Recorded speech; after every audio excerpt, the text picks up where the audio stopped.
Hello, fellow Rosarians. Thank you for joining me today for another unboxing. And I know that this is weird because I normally do my unboxings on my front porch, but I decided I've got beautiful things in the yard now that are blooming, so I can sit outside and show you something pretty. And I highly recommend the Proven Winners Bloomerang.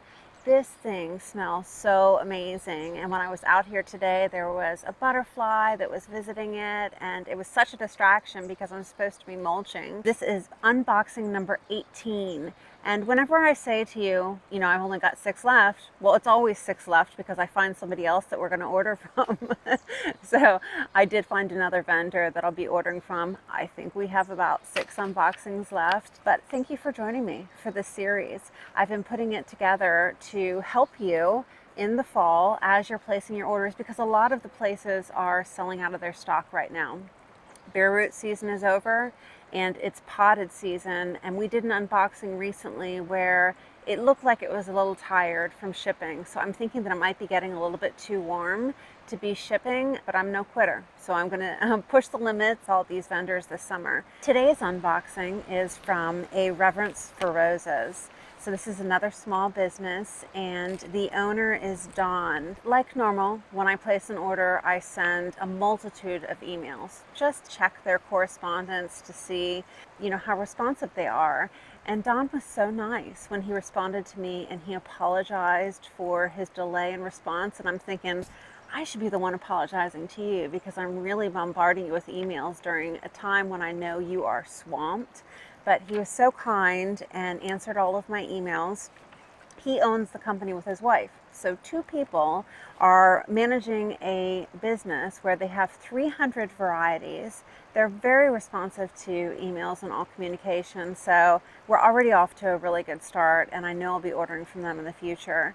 I've also shared with you my desire to add antique roses to my garden. This is a great opportunity, if you buy from them, to be able to get those really unique finds and make sure that you are adding something to your garden that's timeless. With a lot of these varieties, and they're antique, they are built to last. They have great endurance and they've thrived. This one was bred in, I think, 1927. So it's almost 100 years old that it's been in production. So about the nursery, their mission is to preserve and distribute historic roses, which I love that mission. They sell own root roses propagated on bands. So who else have we gotten bands from so that we can keep that in mind? We've done a video on High Country, which was awesome. Northland Rosarium, awesome.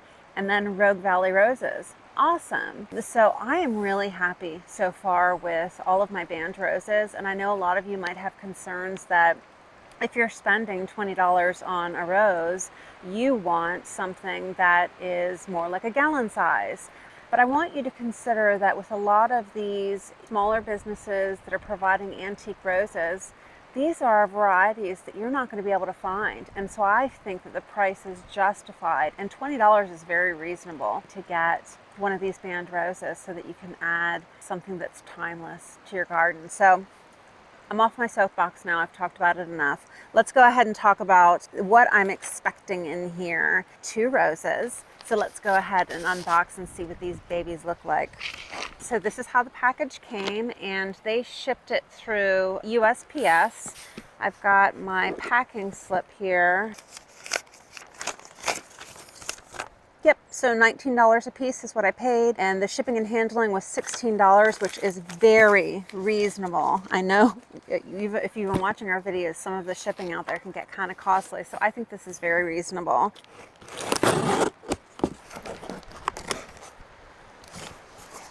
So how does it look in here?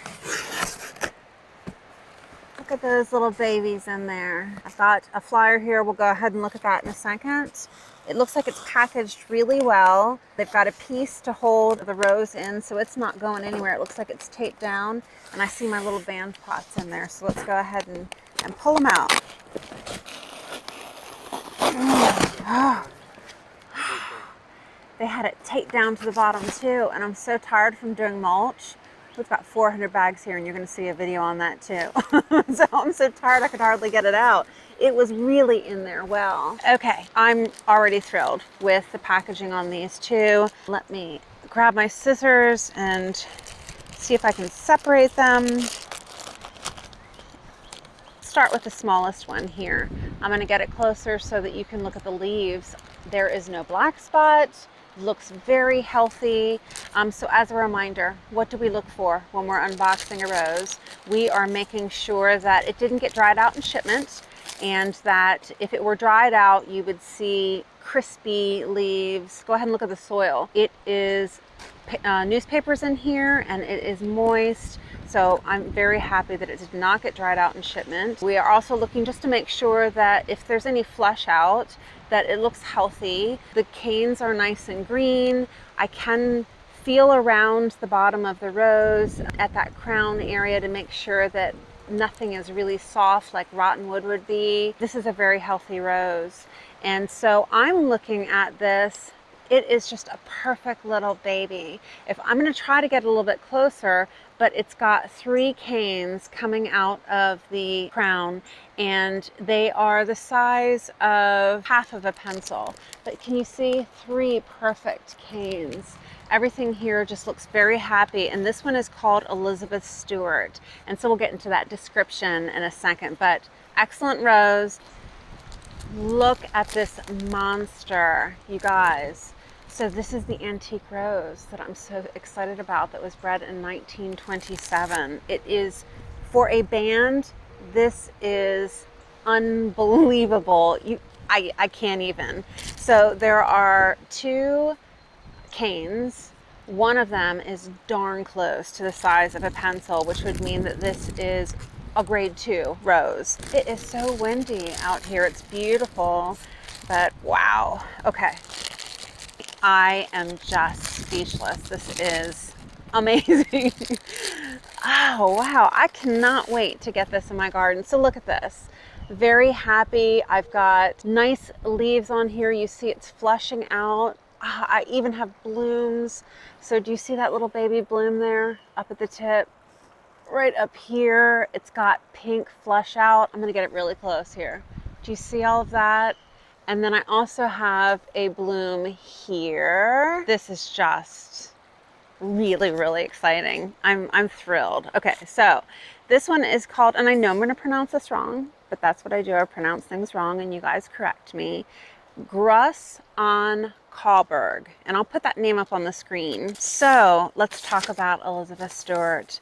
Elizabeth Stewart is a more recent French introduction from 2003.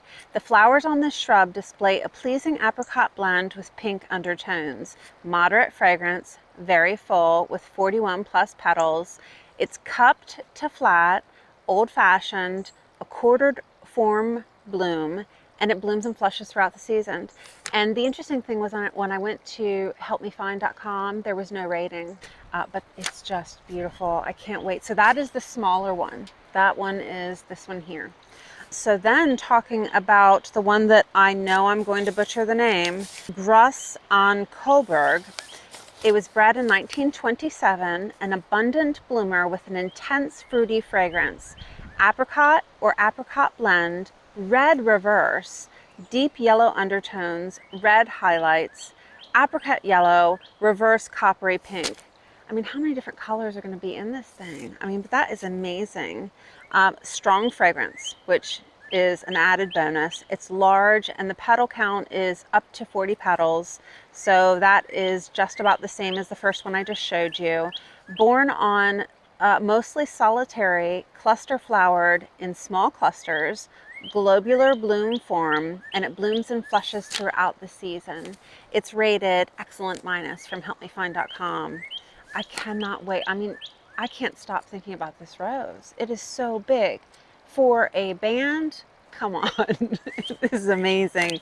Okay, so now let's talk about the prices. So what we've been doing with all of our vendors for all of the other unboxings is we want to say, how do we compare them? Because a lot of them will have discounts if you buy, you know, in volume, or they offer free shipping. And so to be able to do that, I'm saying I'm going to buy 10 roses from each vendor. How much does it cost? So specifically for A Reverence for Roses, they were $19 a piece. I put into my cart and pretended that I was buying 10, and the shipping was $38 to come to my house. It's always going to go by USPS. It ships out the following Monday, but you know, this is their busy time. If they don't get it out for a little bit longer, just be patient. So 10 roses at $19 is $190. Shipping is $38, so that total is $228. So now let's look at the rack and stack between all of the vendors. So if we look at the pricing for Irreverence for Roses at $228, they are in the lower, more cost-effective side. We've got High Country at $185, Chambly at $220, and then Irreverence for Roses at $228. The next thing up from that would be Witherspoon when we got the Bare Roots, and that was $250. If you'll subscribe to my channel, there's an alert button, and if you hit the alert button, we will check on these roses throughout the season so that you can see how they're doing and how does a band look at the end of the season, because all of these vendors have shared with me that a band rose is going to be basically the same size as something that you're buying from your box store that's 1 quart size, 1 gallon. It's going to be ultimately the same size at the end of the season. So we're going to check in and see how they're doing. If you get that alert button, you'll be able to follow along with me as we do our garden tours. So I wanted to share with you the literature that I got out of the box. So what they're saying for their plants is that they are 6 to 18 months old and their own root. If there are any issues at all, let them know within 10 days if there's a problem, and they'll go ahead and reship it out to you. They're asking that you pot it up into a 2-gallon or larger right away and not put it in the ground. You're going to keep it in that larger pot just for a few months until it doubles in size. Fertilize weekly with a mild liquid fertilizer. So we've talked about that you shouldn't be using Miracle-Gro. So keep that in mind, but I would use Alaska fertilizer. When we did my fertilizing video, I shared that with you. So I would use Rose Tone, or since he's saying liquid, maybe that's what they're used to getting, I would do that Alaska fish fertilizer. He's saying add gypsum to the container, which is something that I do. I'm glad somebody else does that. Keep them sheltered from cold, high winds, and freezing temperatures until they're established, and put them in a shady area. Keep in mind, these roses are not used to being in the sun. They've been grown in a greenhouse. So you're going to want to gently bring them into getting used to being in the sun so that you don't burn those leaves. I hope this video was helpful, and it's allowing you to see what all of the different vendors' sizes and prices are. As I mentioned, we've got maybe 6 more videos that we're going to be doing between now and I think August. So I hope that you'll check back with me, and I'll see you in the next one.